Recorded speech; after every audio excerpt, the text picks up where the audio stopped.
Shalom Bapak Ibu. Shalom. Makasih buat kesempatan bisa berdiri lagi di hadapan Bapak Ibu Saudara sekalian. Minggu yang lalu saya berpikir bahwa kita semua yang hadir sangat diberkati dengan firman Tuhan yang disampaikan oleh Pastor Alfi. Kalau saudara yang tidak ikuti, sarannya bisa minta rekamannya, itu powerful banget. Kalau kita berbicara tentang tema Together with God to the fullness of Christ, itu adalah statement suatu perjalanan. Atau merupakan suatu journey, perjalanan. Karena perjalanan iman Kristen itu mempunyai tujuan akhir yang pasti, yaitu menjadi serupa dengan Kristus. Itu yang dimaksud dengan fullness of Christ. Alkitab berkata pada waktu ia menampakkan dirinya, kita semua yang percaya diubah menjadi serupa dengan anaknya. Pertanyaannya ialah begini. Bagaimana caranya saudara dan saya menuju kepenuhan Kristus? Dari mana kita memulainya? Apa dasar pijak kita untuk memulai langkah pertama dalam perjalanan iman kita menuju kepenuhan Kristus? Apakah kita hanya percaya saja karena Yesus telah melakukan segala sesuatu bagi kita kah?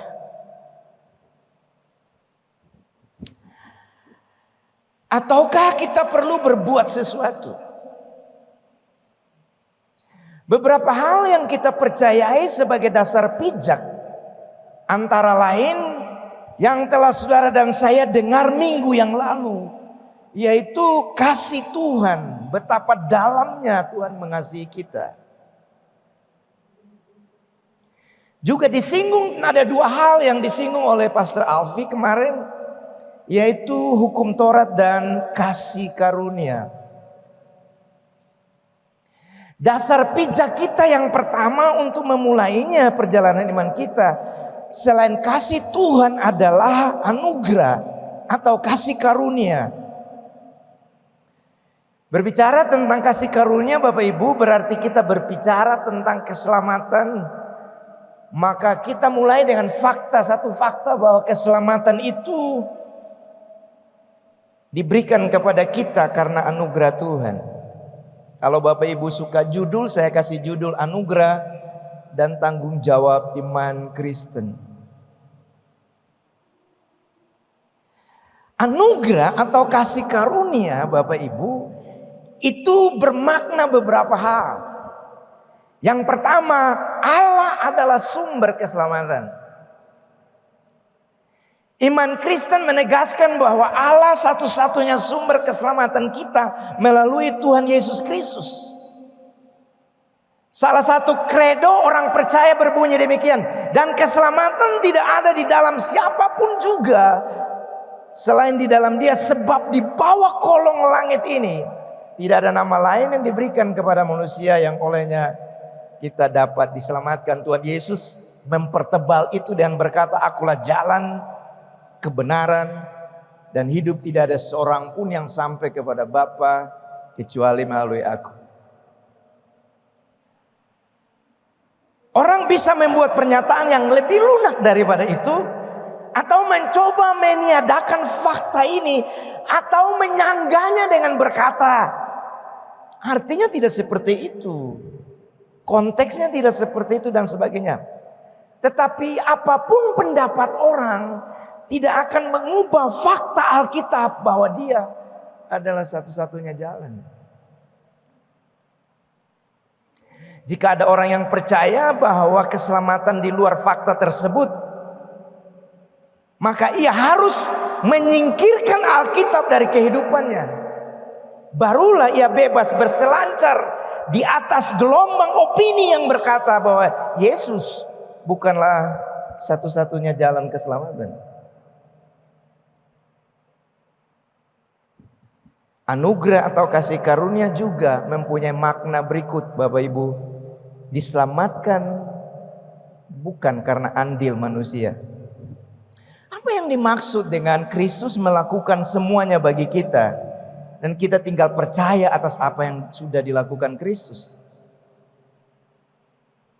Yang dimaksud adalah keselamatan kita, bukan di luar itu. Yang dimaksud dengan Kristus sudah melakukan semuanya bagi saudara dan saya adalah keselamatan saudara dan saya. Dia yang telah melakukan semuanya buat kita.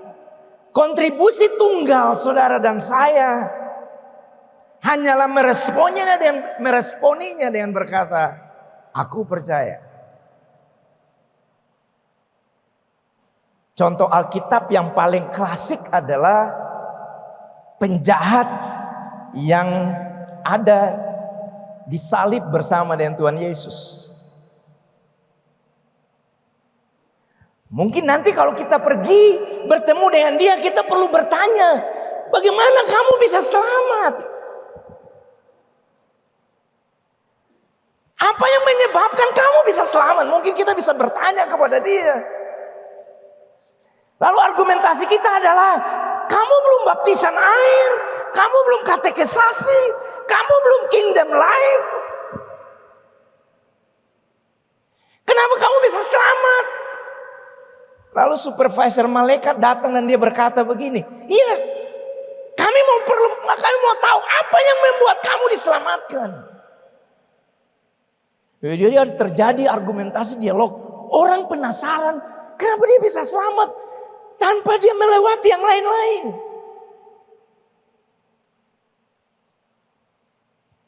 Orang ini, bayangan saya dia akan berbalik dan lihat pada Yesus dan dia berkata begini, saya begini karena dia berkata demikian.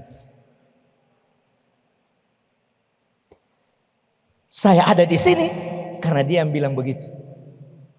Nah, itu makna Bapak Ibu yang dimaksud dengan keselamatan saudara dan saya itu diberikan. Free, saudara dan saya nggak punya andil apa-apa. Nah, apapun yang saudara dan saya lakukan setelah peristiwa keselamatan, itu semuanya hanya merupakan respon saudara dan saya kepada anugerah keselamatan itu. Nah, respon saudara dan saya itu tergantung pemahaman kita. Sedalam apa? Nah, saya kutip minggu yang lalu. Sedalam apa pemahaman kita tentang kasih Tuhan kepada saudara dan saya. Nah, ada nyanyian gini, dengan apakah ku balas kasihmu? Memang dengan apa?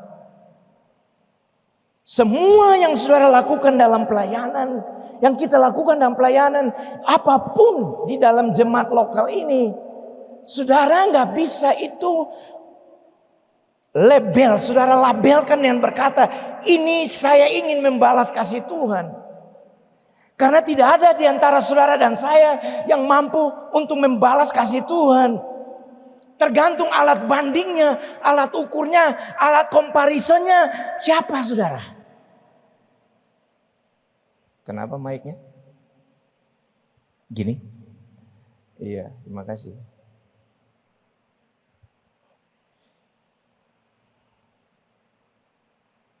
Bentar lagi nanti kertas yang berikut naik. Maklum.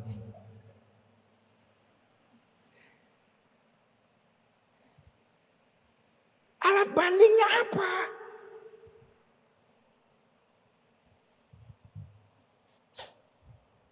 Ada orang yang ngobrol dengan saya, terus mereka mau tahu apa yang terjadi dengan pelayanan. Lalu saya cerita apa adanya, peristiwa-peristiwa yang sangat horor. Lalu mereka berbalik dan berkata, wow, Pak Rulan bayar harga luar biasa. Saya melihat kepada mereka agak heran karena mereka berkata demikian. Saya melihat kepada mereka heran melihat saya heran melihat mereka. Saya bilang tergantung, yang saya lakukan itu adalah privilege, itu adalah suatu penghargaan yang luar biasa. Dan itu bukan untuk membalas, tapi respon saya kepada kasih karunia Tuhan, itu adalah ini yang bisa saya lakukan. Saudara mimpin Kesi kelelahan, saudara bilang sudah bayar harga. Saudara ada di sektor, saudara bilang beta sudah bayar harga. Mari beta bilang, mari saya bilang, komparasinya apa? Alat bandingnya apa? Di badan misi kami itu ada istilah, karena internasional, ada istilah beta mau sabatikal 1 tahun. Itu artinya istirahat. Saya berkata, I don't get it.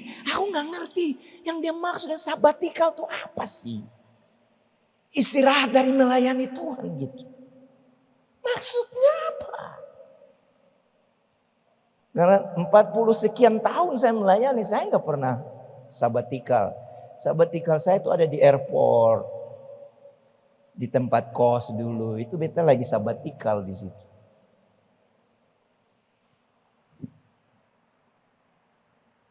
Mari saya jelaskan sedikit tentang hukum Taurat dan anugerah.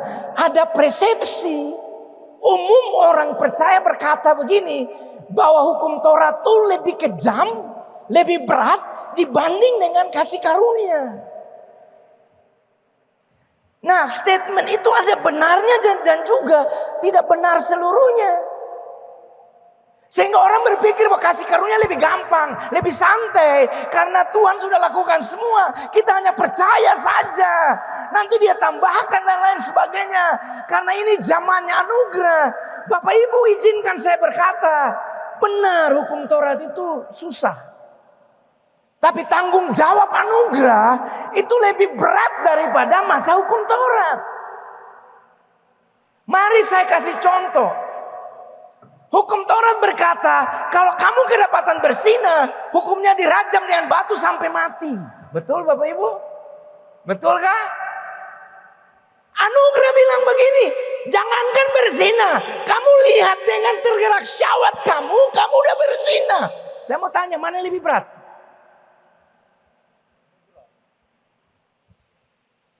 Itu tanggung jawab iman kita sebagai orang percaya. Hukum Taurat berkata gigi ganti gigi, mata ganti mata.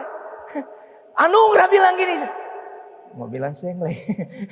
Anugerah bilang begini, ampuni musuh kamu, berdoa, berkati dia, tampar pipi kiri, kasih pipi kanan.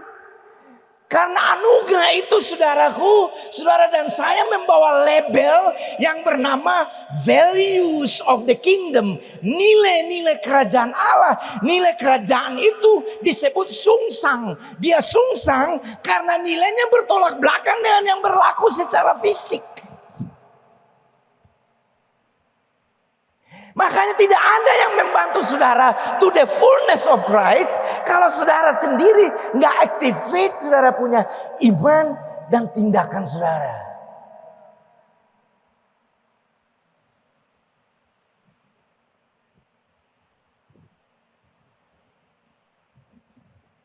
Tanggung jawab anugerah Bapak Ibu.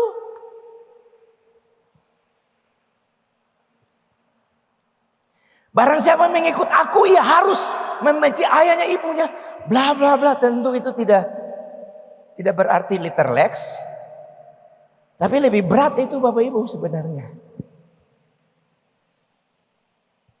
Nah, kenapa orang Kristen mentang-mentang udah diselamatkan karena kasih karunia, dia santai aja, dia nggak perlu membangun imannya, dia nggak perlu do something about it, nggak mau melakukan sesuatu.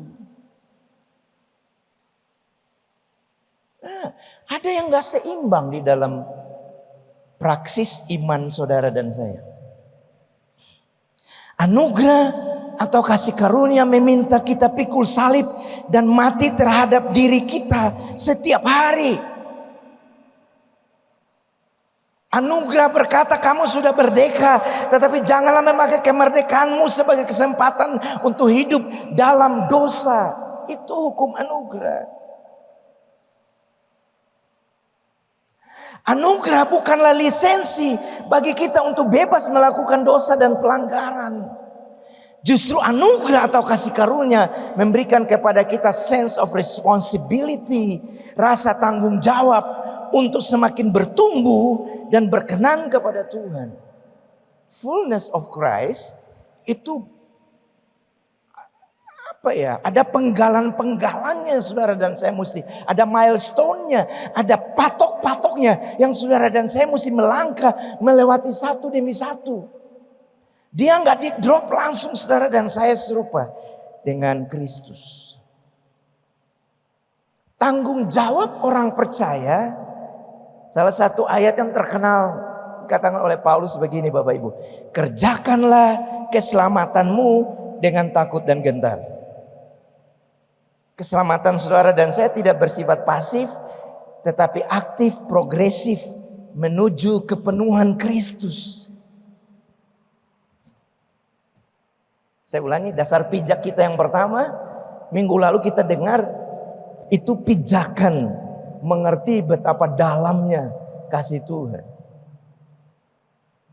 Pijakan yang berikut adalah menyadari bahwa keselamatan diberikan dan ada tanggung jawab iman saudara dan saya yang harus lakukan.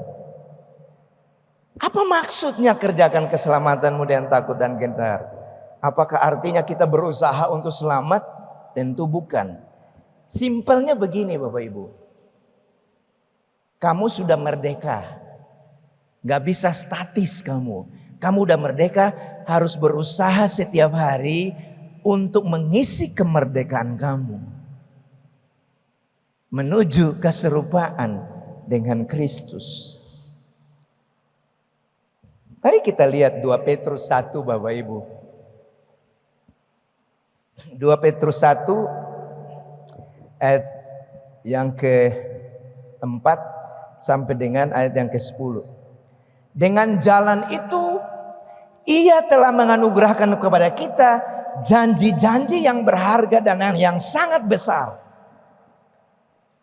Supaya olehnya kamu mengambil bagian, perhatikan, dalam kodrat ilahi. Dan luput dari hawa nafsu duniawi yang membinasakan dunia. Ayat 5. Justru karena itu. Pertanyaannya, justru karena apa? Jawabannya, justru karena Ia telah menganugerahkan kepada kita janji-janji yang berharga dan yang besar. Tujuannya supaya saudara dan saya mendapat bagian dalam kodrat ilahi. Justru karena itu, perhatikan kalimat berikutnya Bapak Ibu. Kamu harus.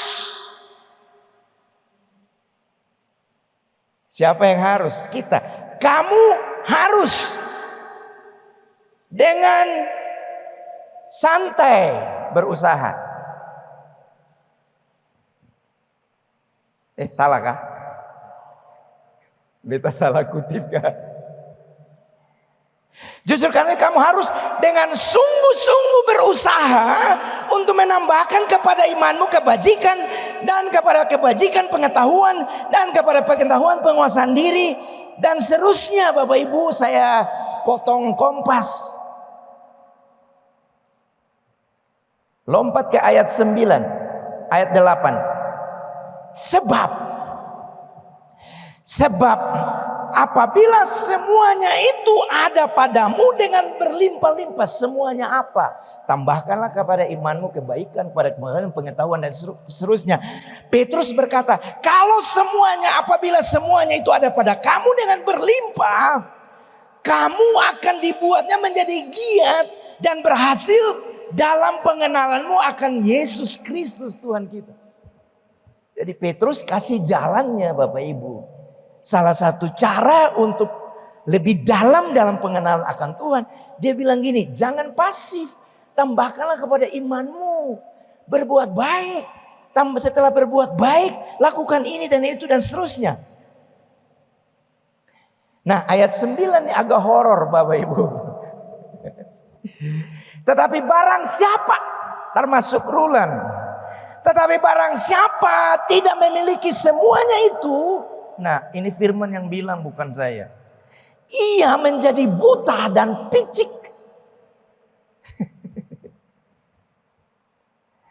Barang siapa tidak memiliki semua itu dalam kehidupan kekristenannya, dalam imannya, Alkitab berkata dia menjadi buta dan picik karena ia lupa, amnesia. Karena dia lupa bahwa dosa-dosanya yang dahulu telah dihapuskan. Ayat 10 dia ulangi kata yang sama. Karena itu saudara-saudaraku, berusahalah sungguh-sungguh supaya panggilan dan pilihanmu makin teguh. Sebab jikalau kamu melakukannya, kamu tidak akan pernah tersandung. Wow. Pertanyaannya gini, menurut ayat itu Bapak Ibu, siapa yang harus berusaha sungguh-sungguh? Tuhan? No. Kita.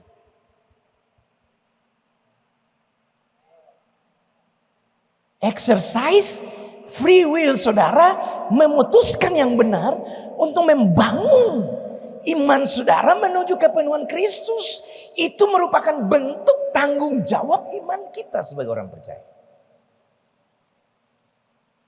Tidak los saja begitu Bapak Ibu.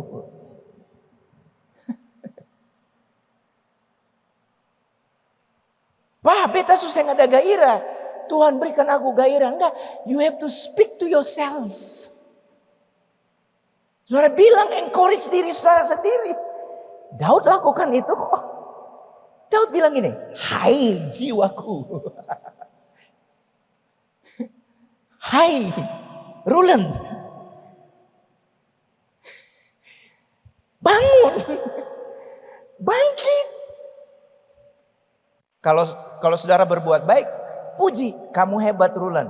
Orang bilang, weh, ontua puji diri sendiri. Ya daripada nggak dipuji orang, yang penting kita puji diri sendiri. Seng salah, tidak salah kan saudara? Ayo weh.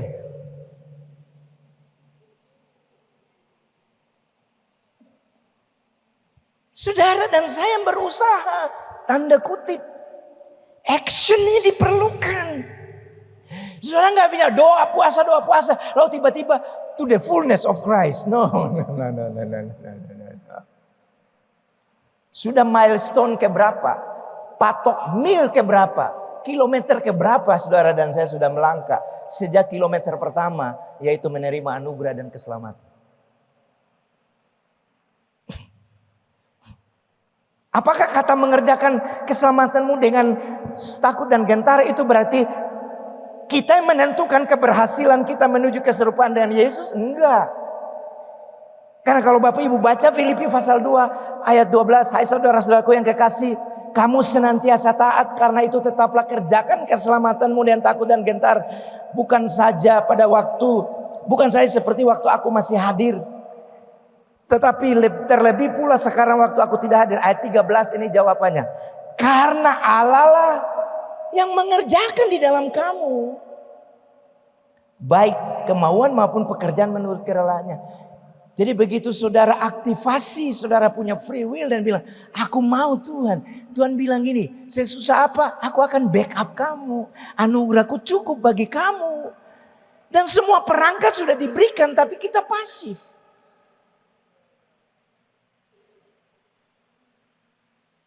Pak Rulan, beta pimpin Kesi, beta hilang kreativitas. Jawaban beta sederhana, jawaban saya sederhana. Oh my God.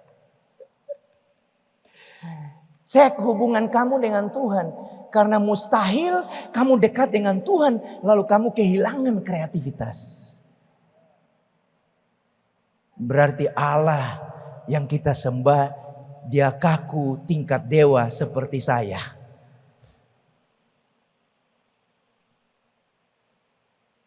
Saya kehilangan gairah. Saudara tahu kan sumber gairah kita sama Tuhan. Yang pertama. Yang kedua, touch human life. Jamah hidup orang lain. Itu menimbulkan gairah.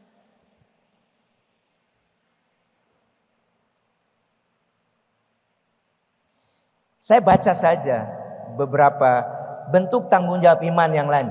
Ini kata-kata ini. Berdoalah bagi kesejahteraan kotamu. Itu tanggung jawab iman. Mengucap syukurlah senantiasa. Pikulah salib setiap hari.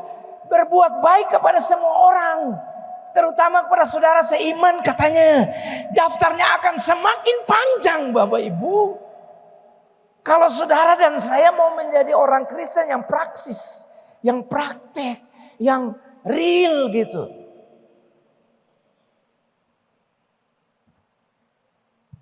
Saya pernah sharing tentang makna melayani Tuhan. Karena saya sendiri penasaran. Mau cari tahu Alkitab bilang apa tentang apa arti melayani Tuhan. Karena Yesus berkata, aku datang bukan untuk dilayani, tapi melayani. Lalu saya penasaran gitu Bapak Ibu. Saya penasaran, saya mau cari tahu Alkitab ngomong apa tentang melayani Tuhan. Lalu saya merasa dituntun Tuhan untuk membuka apa itu Matius 24 atau 25.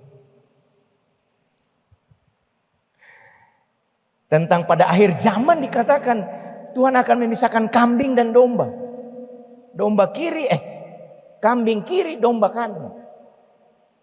Lalu ada statement berikut ini Bapak Ibu. Karena waktu aku lapar, kamu tidak kasih saya makan. Karena pada waktu aku telanjang, kamu tidak kasih aku pakaian. Pada waktu aku di penjara, kamu tidak mengunjungi aku. Dan seterusnya. Lalu saya berpikir, yang ditanya tuh orang Maluku. Dong protes. Hei kapan? Kapan Tuhan? Tuhan lapar kami tidak kasih makan. Tuhan telanjang kami tidak kasih pakaian. Tuhan di penjara kami tidak mau. Tuhan sakit kami tidak kunjungi. Kapan? Tuhan bilang gini. Sekecil yang kamu lakukan kepada siapa? Kepada manusia. Mau tepuk tangan saja Bapak Ibu. Mumpung udah lama tidak didapat tepuk tangan dari saudara tuh. Singapura. Bagus, terima kasih banyak.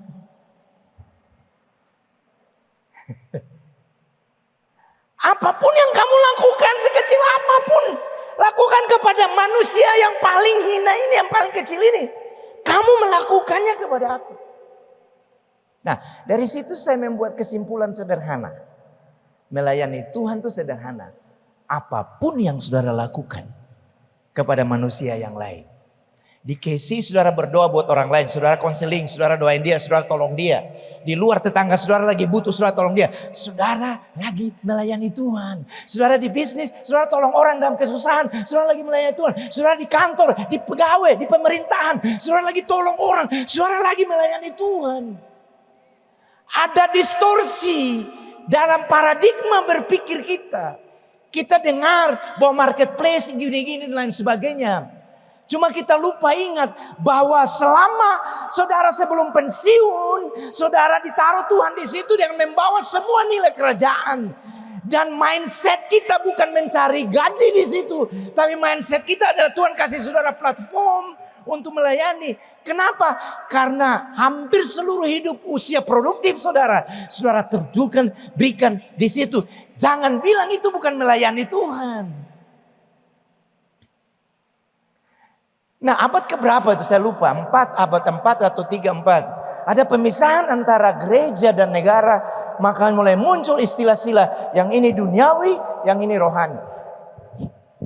Udah lama orang-orang hebat di jemaat yang ada di pemerintahan, mereka masuk di dalam gereja lokal, mereka nggak berfungsi apa-apa karena mindsetnya berpikir begini, ya ini beta ada di dunia, ini baru beta melayani, jadi dikasih kesempatan melayani, ini baru melayani. No, saudara udah melayani dari awal saudara masuk. Kalau mindsetnya begini, lalu kita gabung dengan ayat yang berkata gini, apa yang kamu lakukan, lakukanlah seperti kepada Tuhan. Berarti itu pelayanan. Nah, orang pernah tanya saya, karena saya di misi, orang tanya saya, menurut Pak Rulan, tren misionaris abad 21 and beyond dan seterusnya, kira-kira modelnya seperti apa? Ini jawaban saya. Tren misionaris abad 21 dan seterusnya, bukan mereka tamatan dari seminari. Tapi mereka mempunyai 3 hal. Spirit filled, skillful, dan fully committed.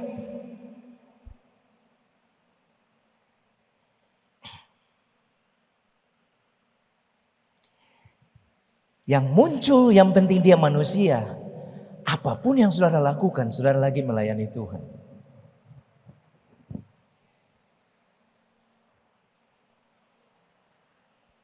Ya, udah mau selesai Bapak. Trik pengkhotbah mesti begitu, bilang mau selesai. Supaya saudara nggak resah.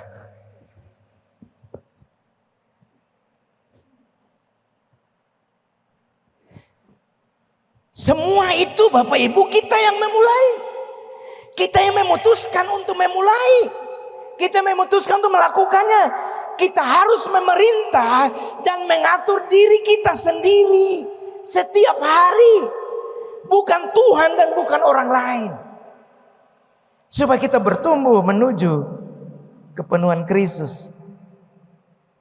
Saudara dan saya perlu memerintah diri kita setiap hari untuk aktif meresponi Tuhan, untuk bertumbuh ke arah kepenuhan Kristus. Karena itu journey, itu perjalanan. Semua kita tahu Bapak Ibu, musuh kita yang paling sulit kita kalahkan adalah diri kita sendiri. Ya apa ya? Ya apa ya? Saya nggak ada yang percaya.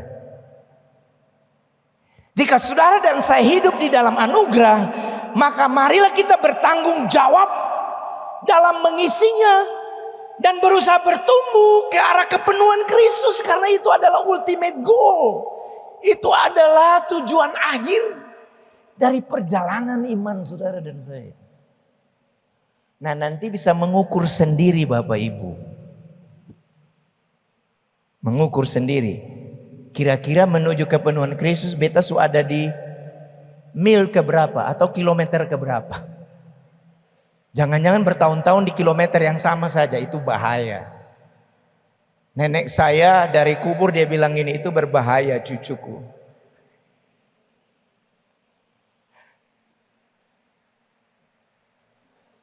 Musuh terbesar saudara dan saya bukan setan, tapi diri kita. Makanya dia bilang sangkal diri setiap hari. Pikul salib setiap hari. Die to self every day. Mati terhadap diri setiap hari. Mulailah dari diri kita sendiri Bapak Ibu Saudara sekalian. Bagi Bapak Ibu jemaat yang sudah mengikuti Kingdom Life modul 4, pasti sudah mendengar 2 kisah ini. Yang belum ya daftar cepat. Amin. Oh, yang amin yang di depan. Yang amin itu yang sudah selesai, yang lain belum. Nah, habis ini beta selesai Bapak Ibu, habis ini, oke. Kisah yang pertama tentang D.L. Moody. D.L. Moody ini seorang penginjil hebat. Untuk saudara gambarkan, dia Billy Graham-nya pada abad 18. Kira-kira begitu. Oke, orang hebat yang luar biasa. Seorang reporter pernah bertanya kepada D.L. Moody. Pertanyaannya begini. Siapa yang memberi paling banyak kesulitan kepada dirinya? Moody menjawab. Saya punya banyak kesulitan dengan D.L. Moody dibanding siapapun yang masih hidup. Keren kan? Oh, kayaknya belum nangkap. Beta ulang lagi. Seorang reporter tanya kepada penginjil hebat ini. Pertanyaannya gini. Menurut Anda siapa yang paling memberikan banyak kesulitan kepada Anda? Dia menjawab. Saya punya banyak kesulitan dengan D.L. Moody dibanding siapapun yang masih hidup. Udah ada mulai pencerahan. Kisah yang kedua tentang Friedrich Agung, Raja Prusia. Pada waktu dia lagi berjalan-jalan di pinggir kota Berlin, ketika dia bertemu dengan seorang laki-laki yang sudah sangat tua, sedang berjalan ke arah yang berlawanan dengan sang raja. Kamu siapa? Tanya Raja Friedrich. Jawab orang tua ini, saya raja. Raja Frederick tertawa. Atas kerajaan manakah kau memerintah? Dia jawab, atas diri saya sendiri. Jawab laki-laki tua itu dengan bangga. Memerintah diri sendiri memerlukan disiplin pribadi. Saudara dan saya punya pesaing. Saya bacakan ini lalu saya minta teman-teman tim musik bisa maju.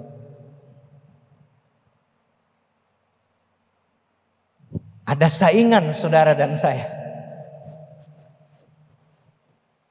Seorang musuh saya, mukanya sangat ingin saya ketahui. Sebab dia terus-menerus mengikuti saya tanpa terlihat kemanapun saya pergi. Rencana saya dibatalkannya, sasaran saya digagalkannya. Dia menghambat jalan saya maju ke depan. Ketika saya berjuang mengejar tujuan luhur, dia berkata dengan muram kepada saya, tidak. Pada suatu malam saya menangkapnya dan memegangnya erat-erat. Dan cadar wajahnya saya renggutkan. Akhirnya saya dapat melihat wajah. Dan wow, ternyata diri saya lah yang saya lihat. Kalau kita orang bodoh, kita ingin menaklukkan dunia. Kalau kita orang bijak, kita ingin menaklukkan diri kita sendiri.